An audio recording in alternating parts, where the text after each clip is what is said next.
On September 19, 1777, near Saratoga in upstate New York, two armies collided in a battle that helped change the fate of the American Revolution.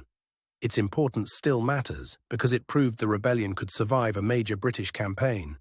The struggle began in a political world already split by empire, taxes, and questions of authority.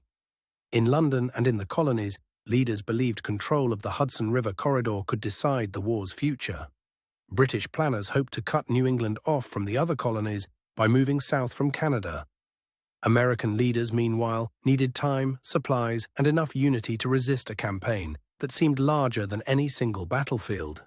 The main British commander in the region carried the burden of an ambitious plan and a difficult supply line. Across from him, American command was divided among officers with different temperaments, but a shared need to stop the advance. Both armies relied on muskets, bayonets, field artillery, and the hard work of porters, cooks, and teamsters.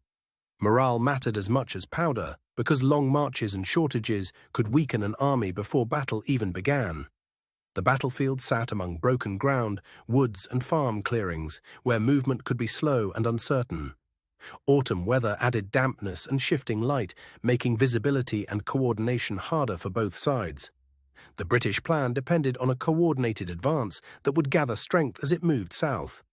The American plan was simpler and more flexible: delay, harass, and force the enemy to fight on unfavorable ground. By the time the armies neared Saratoga, the campaign had already been slowed by terrain, shortages, and uncertainty. Each side understood that a single mistake could change the entire advance. The first phase of fighting unfolded as scouts, skirmishers, and forward units tested one another.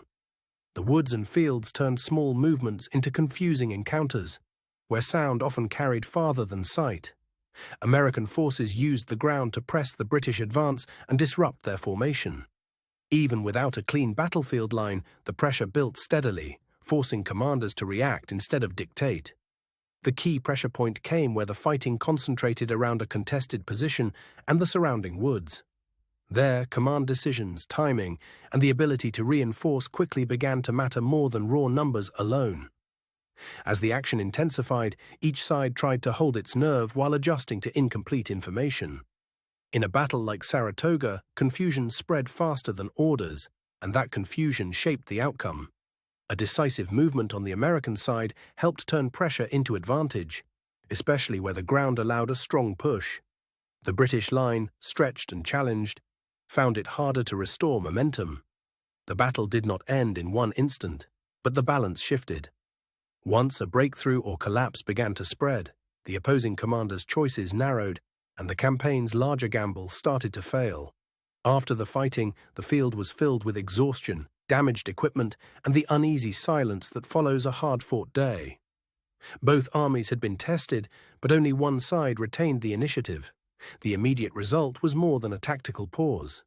The British force could no longer easily continue its southward push, and the American victory gave new confidence to a fragile revolution. In the weeks that followed, the surrender at Saratoga became a turning point in diplomacy as well as war. Foreign observers now saw the American cause as more durable, and that changed calculations abroad. The victory helped persuade France that the rebellion was worth supporting. That support would bring money, weapons, naval power, and a widening war that Britain could no longer treat as a local problem. For Americans, Saratoga became a symbol of resilience and proof that disciplined resistance could succeed. For the British, it exposed the limits of a campaign built on distance, coordination, and optimistic assumptions. The years that followed saw the war expand and harden. Saratoga did not end the conflict, but it helped reshape the balance of resources and morale in ways that lasted until independence.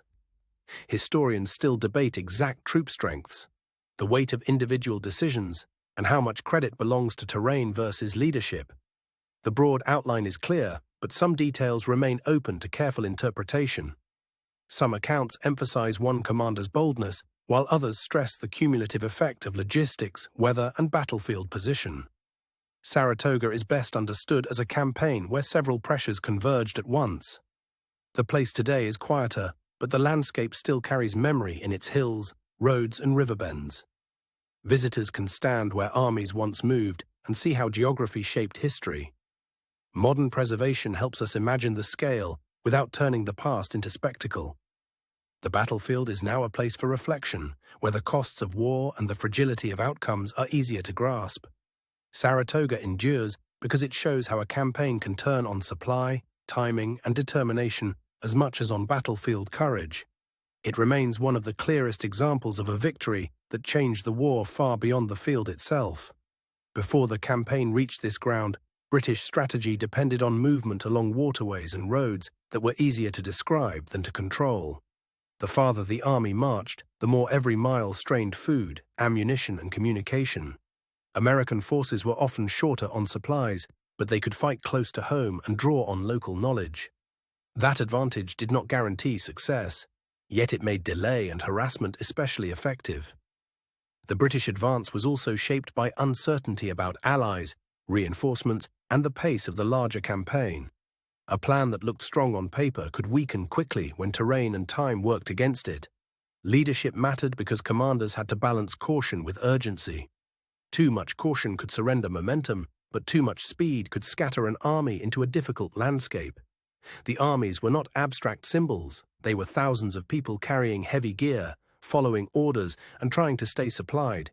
Their endurance, not just their bravery, shaped what happened on the battlefield. Field artillery could dominate open ground, but woods and broken terrain limited its reach. That meant the battle often shifted between moments of loud fire and stretches of tense movement through cover. Morale rose and fell with rumors, fatigue, and the sight of reinforcements. In campaigns like this, a battalion's confidence could change faster than its position on the ground. As the armies approached the battlefield, scouts and advance parties probed the roads and woods. These smaller movements mattered because they revealed where an enemy might be vulnerable or overextended. The landscape near Saratoga offered ridges, clearings, and thick stands of trees that could hide movement until the last moment. Weather and smoke made that uncertainty even greater.